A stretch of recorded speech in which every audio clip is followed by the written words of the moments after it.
Good morning everyone, how are you today? Okay, today we will discuss about our new material. It is about descriptive text, and we are going to discuss more focus about tourist attractions and historical buildings. So, which one is your best gateway? Jadi di sini kita akan membahas materi baru kita tentang descriptive text, di mana akan lebih berfokus pada tempat wisata dan bangunan bersejarah. Jadi nanti kalian akan mendeskripsikan tentang tempat wisata favorit kalian atau bangunan bersejarah. Okay, for the first we will start talk about the definition. A descriptive text describes a particular object like a place, thing, or person. Jadi, ketika kamu membuat tes deskriptif, kamu akan mendeskripsikan objek tentang tempat, benda, atau orang. Namun di sini, karena kita akan berfokus untuk mendeskripsikan tempat wisata dan bangunan bersejarah. Namun secara umum, ketika kamu menulis deskriptif teks, kamu dapat tidak hanya mendeskripsikan tempat saja, namun dapat mendeskripsikan benda, orang, ataupun binatang, dan lainnya. Okay, for the next is about social function.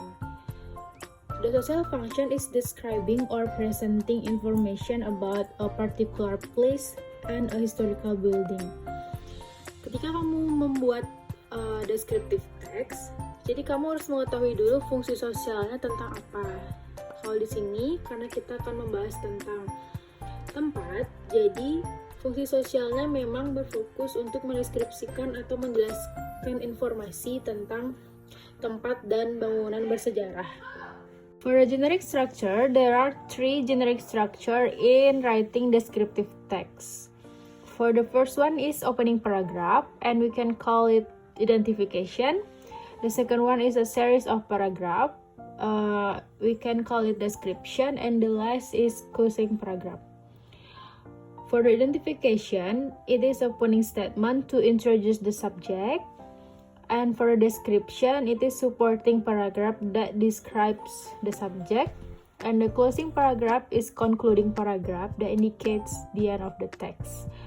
Jadi pada bagian identification itu adalah pernyataan pembuka untuk memperkenalkan subjek. Di sana kamu menjelaskan terlebih dahulu pada paragraf pertama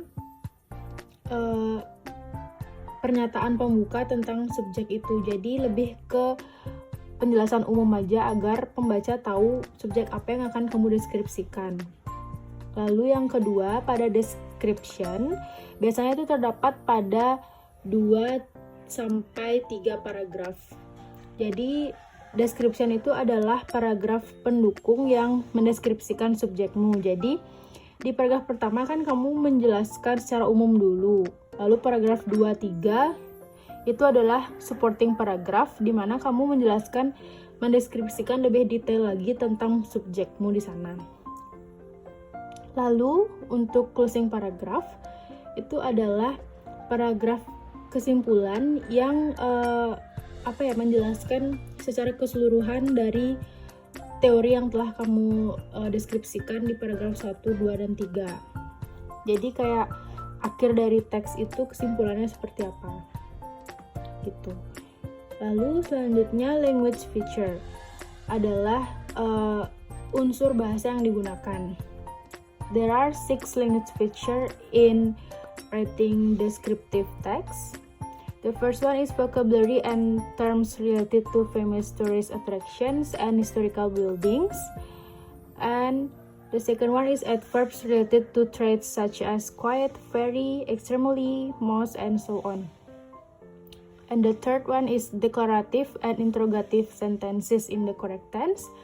And the fourth is singular and plural nouns correctly, with or without a, the, this, those, my, their, or etc. And the fifth is speech, stress, intonation, spelling, punctuation, and handwriting. And the last one is using simple present tense. Pada poin pertama, maksudnya adalah vocabulary yang kamu gunakan itu harus sesuai dengan tempat wisata dan bangunan bersejarah. Karena di sini topik kita adalah ini. Namun jika kamu memiliki topik tertentu dalam menulis descriptive text, kembali lagi kamu harus menyesuaikan vocabulary-mu sesuai dengan penggunaannya. Seperti itu. Lalu adverbs yang digunakan pada poin 2 itu juga harus menggunakan atau penjelasan kata sifat, seperti misalnya contoh kita ambil kata most. Kamu lebih menjelaskan, misalnya kamu bilang Pantai Kuta is most beautiful beach in Bali, misalnya kayak itu. Kamu lebih untuk memperjelas lagi kata sifat itu dengan kata most, very, atau yang lainnya. Lalu yang pada poin 3, declarative and interrogative sentences in the correct tense. Maksudnya adalah deklaratif itu adalah kalimat untuk memberikan informasi, sedangkan interrogatif kamu menyertakan kalimat tanya di sana dalam teksmu. Untuk deklaratif itu karena sudah pasti kamu menggunakan kalimat deklaratif, karena deskriptif text itu kan kita pasti memberikan yang namanya deskripsi informasi, entah informasi sejarahnya, biografi, dan lain-lain.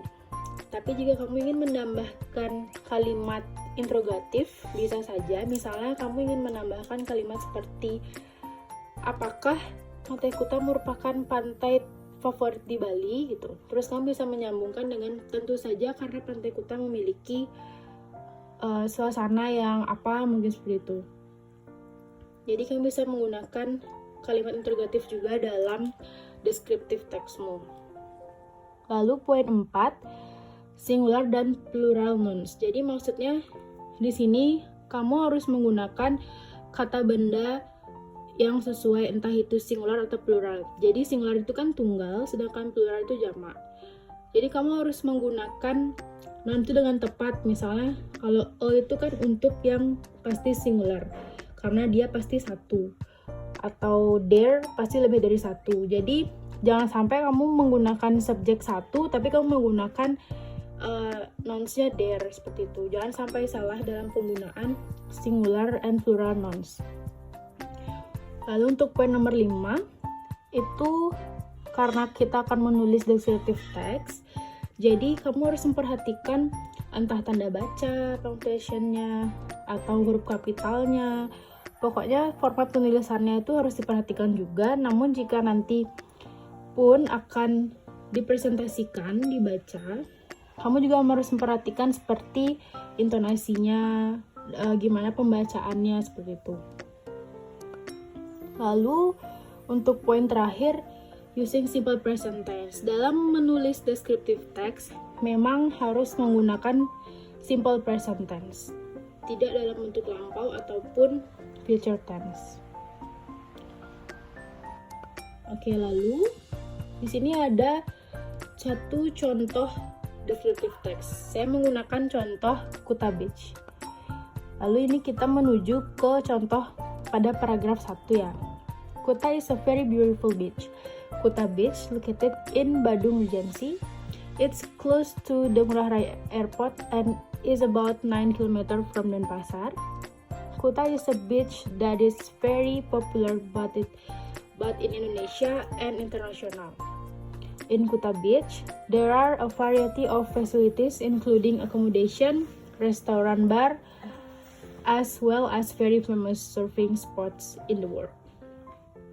Jadi, seperti yang kita lihat pada paragraf pertama ini lebih dijelaskan secara umum dulu. Kuta Beach itu apa sih? Seperti apa? Seperti itu. Jelaskan secara generalnya dulu. Lalu kita menuju ke paragraf 2 dan 3. Di sini pada paragraf 2 adalah in Kuta Beach, you will see a lot of tourists with a variety of activities in which they live. The usual tourists will take the time for sunbathing, kite flying, play volleyball, walking around, and playing beach soccer. This is a beach that is very crowded every day. The activity in Kuta Beach is not only takes place during the day. but also in the night. Various types of pubs and restaurants provide night hours for visitors so they can enjoy a meal and entertainment throughout the night. The nightlife at Kuta Beach starts at 11 p.m. Jadi pada paragraf 2 dan 3 dia lebih menjelaskan lebih detail apa aja sih yang bisa dilakukan biasanya di Pantai Kuta. Selain kegiatan yang biasa dilakukan juga ada kegiatan lain yang dapat dilakukan. Seperti itu dia yang menjelaskan pada kalimat 2 dan 3. Jelaskan lebih detail. Kalau yang pada paragraf pertama tadi kan lebih ke menjelaskan ke generalnya dulu secara umum. Oke, lanjut kepada paragraf terakhir yaitu concluding paragraf kan. Jadi di sini ditulis seperti when you visit Kuta Beach then you do not have to worry with the existing system of accommodation. In the vicinity of Kuta Beach, there are many types of hotels and resorts that provide you with an accommodation budget ranging from the lowest to the highest. Kuta Beach is a beach that is highly recommended for you.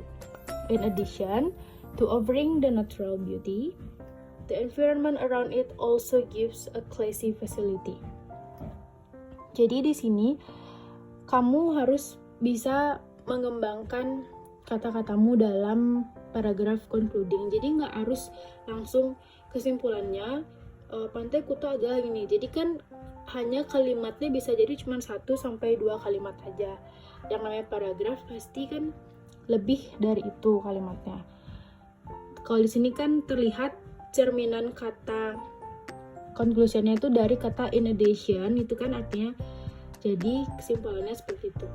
Jadi kamu bisa dulu tambahin apa gitu, dikembangkan dulu kata-katanya lalu merujuk ke kesimpulannya seperti itu. Okay, that's all about the explanation of material. If you have any question, feel free to ask me. Thank you.